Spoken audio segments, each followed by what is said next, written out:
Yana? I tried to call pero nakaalis na daw siya. Sinundo na siya ng tita niya para may nagbabantay daw sa kanya 24/7. Just love her from afar, I guess. But what's important is Amelie is safe. Luke, pwede bang iwan mo muna kami? Saglit lang. Sure.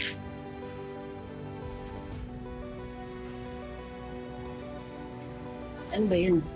Si Tito Leonard. May nalaman kami ni Inspector Juro about him. It's a dark secret. Like, a really, really dark secret. Tito Leonard.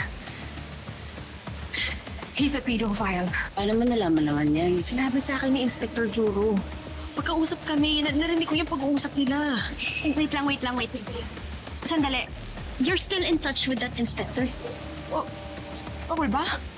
The same inspector that accused us of killing Zach? Falsely accused, if I may add. Tapos ngayon nakikipag-chummy ka pa rin sa kanya? Yeah, because he has a vital information about Zach. Come on. See, Tito Leonard, he's not the perfect father he projects. Okay? Inabuso niya si Zach. Kung kanina binibenta. I can't even say it.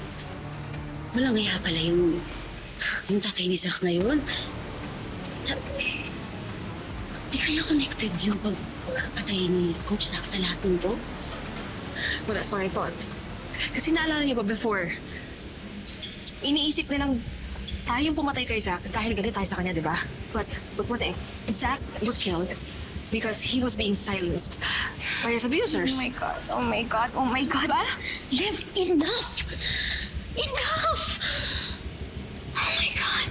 I am so tired of this, okay? I'm so tired of Zach. I'm so tired of this murder case. I am so tired of you being so invested in this! Hey, Yana, what's wrong? Oh my God! You just don't touch me, okay? Hindi ka ba naapektuhan dun sa sinabi ni Liv? Si Coach Zach, inaabuso ng sarili niyang tatay. Oh my God, Sugar, so what? I don't care! Okay, I don't care anymore. It's none of my business. Sige, okay, I feel sorry for him. Fine. But that is none of my business anymore. Zach has already consumed so much of my life. Nakulong na ako, nadamay na yung daddy ko. Buong buhay ko, Liv, buong buhay ko nagulo dahil sa murder investigation ni Zach. Wala na akong pakialam at ayoko nang makialam. I mean, unlike you, Liv, na nakasabit pa rin sa investigation na to, but I am innocent. Tama na nga. Ano ba kayo? Huwag na tayo magbintangan. Di ba kayo natuto sa tatay ni Liv, kay Sir Hector? Di pa kayo natuto sa nangyari doon? Oo, natuto ako. Tama ka.